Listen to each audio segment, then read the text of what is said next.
Selamat pagi Bapak dan teman-teman semua. Perkenalkan, nama saya Nela Veronica dengan NPM 2113201091. Di sini saya akan mempresentasikan materi saya yang berjudul Analisis Tingkat Pengetahuan dan Sikap Masyarakat terhadap Program Vaksinasi Anti Rabies di Puskesmas X. Ini merupakan tugas ujian akhir semester mata kuliah Metodologi Penelitian Kuantitatif oleh Bapak dosen Pak Sulung Alfianto Eskom MSI. Selanjutnya, baik, di sini ada latar belakang. Rabies berasal dari bahasa Latin, yaitu rabere yang artinya marah. Menurut bahasa Sanskerta, rabas yang berarti kekerasan. Rabies, penyakit anjing gila, merupakan infeksi berat susunan saraf pusat oleh virus rabies, famili Rhabdoviridae, genus Lyssavirus. Penyakit ini disebabkan oleh gigitan hewan yang menderita rabies yang ditularkan kepada manusia. Beberapa hewan yang tergolong dalam hewan berisiko rabies antara lain anjing, kucing, kera, kelinci, kambing, sapi, dan kuda. Menurut World Health Organization atau WHO, angka kematian akibat rabies di dunia sebesar 59.000 di setiap tahun dan sebanyak 60% berasal dari Asia. Hal ini dapat diartikan setiap 20 menit terdapat kematian yang disebabkan oleh rabies dan mayoritas yang terkena adalah anak-anak. Infeksi rabies, virus rabies, hingga saat ini yang masih menjadi masalah kesehatan masyarakat di seluruh dunia, termasuk Indonesia. Next. Adapun rumusan masalah berdasarkan latar belakang di atas, maka fokus kajian dalam penelitian ini adalah menganalisis tingkat pengetahuan dan sikap masyarakat tentang program vaksinasi anti rabies untuk mengurangi tingkat kematian dan prevalensi kasus rabies di Indonesia. Next. Adapun tujuan penelitian, tujuan umumnya, menilai tingkat pengetahuan dan sikap masyarakat terhadap program vaksinasi anti rabies di Puskesmas X. Next. Tujuan khususnya yang pertama, mengidentifikasi tingkat pengetahuan masyarakat tentang vaksinasi anti rabies. Yang kedua, menganalisis sikap masyarakat terhadap program vaksinasi anti rabies. Yang tiga, menilai faktor-faktor yang mempengaruhi partisipasi masyarakat dalam program vaksinasi anti rabies. Yang keempat, memberikan rekomendasi untuk meningkatkan efektivitas dan penerimaan program vaksinasi anti rabies di Puskesmas. Selanjutnya, adapun manfaat penelitian, yang pertama bagi penulis.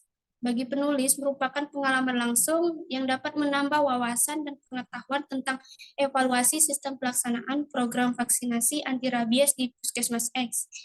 Bagi Puskesmas X, penelitian ini dapat menjadi sumber informasi tentang sistem pelaksanaan program vaksinasi anti rabies di Puskesmas. Dan bagi peneliti lain, penelitian ini bisa menjadi bahan referensi, informasi, dan pertimbangan untuk melakukan penelitian lebih lanjut tentang evaluasi sistem pelaksanaan program vaksinasi anti rabies. Selanjutnya, adapun tinjauan pustaka, rabies atau gigitan anjing gila merupakan penyakit menular yang disebabkan oleh virus rabies yang menyerang susunan saraf pusat penderitanya. Penyakit ini ditularkan langsung kepada manusia melalui kontak gigitan atau lebih dikenal dengan istilah direct zoonosis. Ini menurut Andi 2011. Rabies pertama kali dilaporkan di Indonesia pada tahun 1884 dan sekarang kejadian rabies terbesar hampir di seluruh Indonesia. Selanjutnya, adapun penyebaran rabies, penularan rabies terjadi melalui gigitan hewan terutama pada anjing pembawa virus rabies dan hewan berdarah panas lainnya, termasuk manusia. Virus rabies masuk ke dalam tubuh melalui luka gigitan dan luka terbuka yang terkena saliva atau air liur yang mengandung virus rabies. Selain itu, virus rabies juga dapat ditularkan melalui jilatan anjing penular rabies pada membran mukosa. Bahkan vaksin rabies inaktif yang menyebabkan infeksi rabies juga pernah dilaporkan. Selanjutnya, adapun penanganannya pada hewan dan manusia.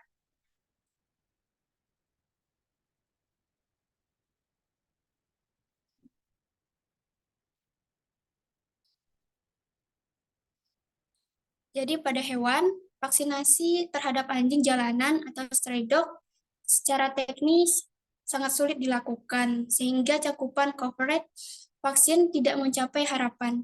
Hanya anjing yang dapat dipegang oleh pemilik biasanya dapat divaksin. Oleh karena itu, vaksin rabies di Indonesia sulit dikendalikan, bahkan cenderung semakin meluas. Vaksin aktif pada anjing mempunyai masa perlindungan 1 tahun. Belakangan telah dikembangkan vaksin dengan masa perlindungan 3 tahun. Lalu pada manusia yang digigit anjing di daerah tertular harus diwaspadai terhadap rabies. Apabila anjing tersebut telah menggigit lebih dari 1 orang, bekas gigitan harus segera dicuci dengan sabun atau deterjen dalam upaya merusak virus. Pihak yang berwajib harus menangkap anjing tersebut dan mengamati selama 2 minggu dalam kandang yang aman sehingga tidak ada kemungkinan menyerang orang lain. Selanjutnya, next.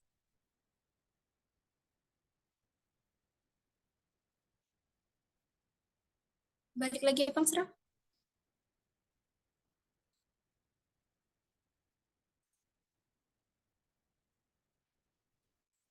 Adapun gejala klinis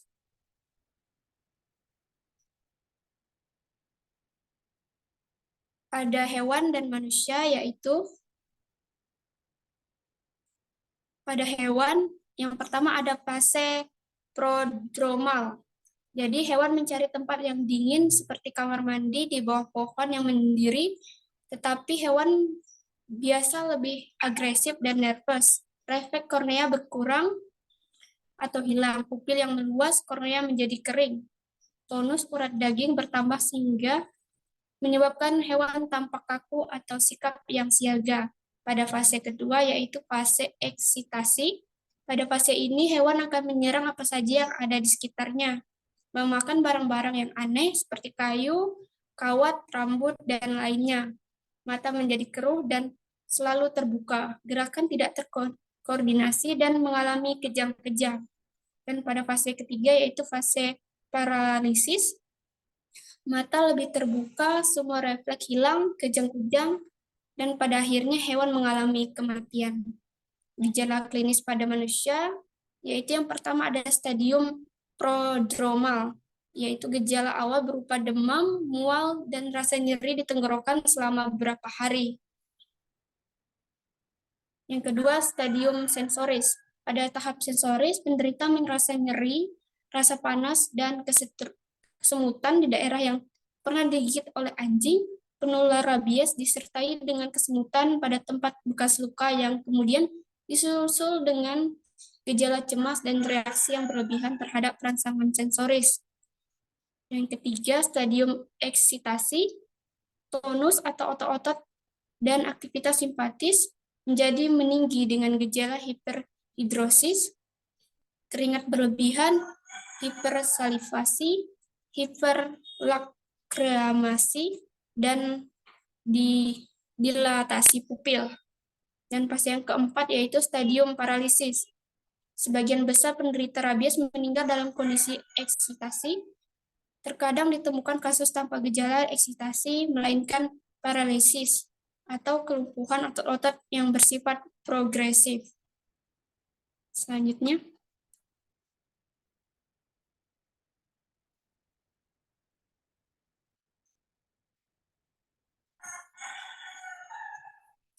adapun masa inkubasi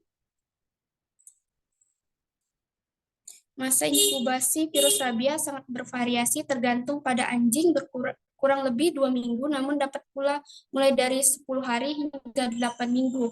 Pada manusia umumnya terjadi selama 3-4 minggu, dan paling lama selama 2 tahun. Lamanya masa inkubasi ini tergantung dari beberapa faktor, yaitu tergantung jumlah virus yang masuk melalui luka, dalam tidaknya gigitan luka, banyak luka tunggal atau jamak, dan tergantung pula pada dekat atau jauhnya luka dengan susunan sistem saraf pusat.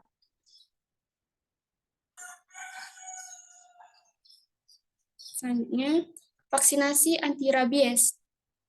Vaksin ini bertujuan untuk membangkitkan imunitas yang efektif sehingga terbentuk efektor imunitas dan sel-sel memori. Efektor yang terbentuk dalam berupa hormonal, antibodi, atau seluler. Semakin sering tubuh divaksin, maka semakin banyak juga jumlah sel memori yang terbentuk.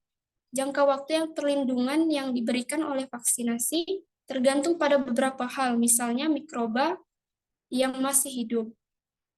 Untuk perlindungan vaksinasi rabies, sejauh ini belum ada yang menjelaskan beberapa mekanisme kerjanya. Namun, pemberian vaksin anti rabies dan serum anti rabies perlu dipertimbangkan kondisi hewan pada saat perjalanan terjadi. Hasil observasi hewan, hasil pemeriksaan laboratorium, spesimen otak hewan, serta kondisi luka yang ditimbulkan. Selanjutnya,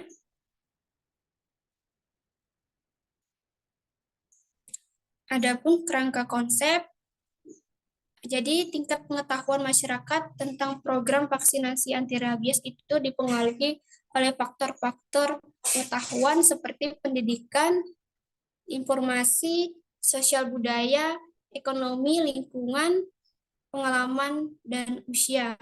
Dan sikap masyarakat terhadap vaksinasi anti rabies dipengaruhi oleh faktor-faktor yang mempengaruhi sikap, yaitu pengalaman orang lain yang dianggap penting, kebudayaan, media massa, lembaga pendidikan dan agama, dan faktor emosional. Selanjutnya, adapun metode penelitian, yaitu jenis dan desain penelitian. Jadi jenis penelitian yang digunakan adalah analitik korelasi dengan pendekatan cross-seksional. Lokasi dan waktu penelitian, jadi lokasi penelitian ini adalah di Puskesmas X. Penelitian ini dilaksanakan pada bulan Agustus sampai Desember 2023. Populasi dan sampelnya, populasi dalam penelitian ini adalah masyarakat di Puskesmas X, yaitu sebanyak 100 orang. Dalam penelitian pengambilan sampel dilakukan dengan cara sampel random sampling, yakni 50 penduduk di wilayah Puskesmas X. Selanjutnya, terima kasih. Baik, sekian presentasi dari saya. Kurang dan lebihnya saya mohon maaf dan terima kasih. Selamat pagi.